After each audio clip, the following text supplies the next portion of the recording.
Hello everyone, welcome back. It is once again one of the best times of the year. This time it is the November portion of the twice yearly Barnes & Noble 50% off Criterion sale. Once again, I'm at my local store, and once again I will go through, get some footage of what the shelves are looking like, get some footage of some of the things that I'm going to pick up. Not a lot of things to pick up this time. I loaded up back in July. Plus, we've been doing some reviews here on the channel for a lot of the most recent new releases from Criterion. But alas, we will see what we can find.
Okay, so I am back out of the Barnes & Noble Criterion sale. As you saw, the shelves are looking pretty decent. A lot of newer titles between July and now.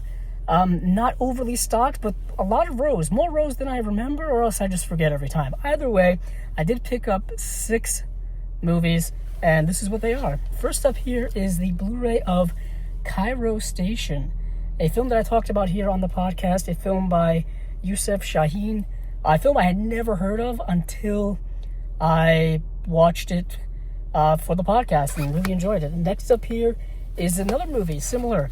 I never seen it, never heard of it until I had to talk about it here on Chasing Labels, and that is the movie Saving Face by Alice Wu. This is the Blu-ray. There are no 4Ks of either of these. Basically, my strategy is to buy the 4Ks when they're available. If they're not available, then I'll just wait and get them. But speaking of 4K, next up here is a title I wanted to get last time. But in July, this thing was sold out online, sold out in stores. Couldn't get my hands on it, but I guess good things come to those who wait with Night Moves. This is the Arthur Penn film from the 70s starring the late, great Gene Hackman. And yeah, I've been wanting to get this for a while. There was a Warner Archive Blu-ray that came out a few years ago, but Criterion has some type of deal going on with Warner Brothers, and they're able to get this title and put it on 4K. Next up here is another 4K, and this is Fires on the Plain. This is a Kan Ichikawa film. Now, there is another Kan Ichikawa film called The Burning Harp, I think. They only had the Blu-ray of that, but of course, I want the 4K, so I will wait to get that later. Either way, of the two Kan Ichikawa films that came out around the same time, this is the one that I liked the most. This film is amazing. Next up here is a double feature, and this is an Edward Yang double feature of a Confusion, and Mahjong. Recently, I saw a video talking about Edward Yang and talking about his filmography and career, and it made me want to watch more of his movies, get more in my collection. I've seen both of these already, and they're both very, very good. They didn't have A Brighter Summer Day, which is another Edward Yang film. I do have Yi Yi. Yi Yi is getting a 4K UHD upgrade, I think in January or sometime in the future. So if you don't have that movie, I would wait to get that. And then last but definitely not least is a Vittorio De Sica film, The Italian Maestro. One of the greatest filmmakers ever, I would say. At least for me, Vittorio De Sica's films is like Film School 101. You have to watch Bicycle Thieves, you have to watch Umberto D, and Shoeshine is also one of those I would say you have to watch as well. This is excellent. This is the 4K UHD release of this as well. So yeah, that is all I got. Just a quick kind of 6 films that I hadn't had in my collection that I talked about before on the channel, and of course on Chasing Labels, and I wanted to get. So thank you all for watching. Thank you all for listening. If there's anything that you want to see in any more depth, please let me know, and subscribe to the channel if you will.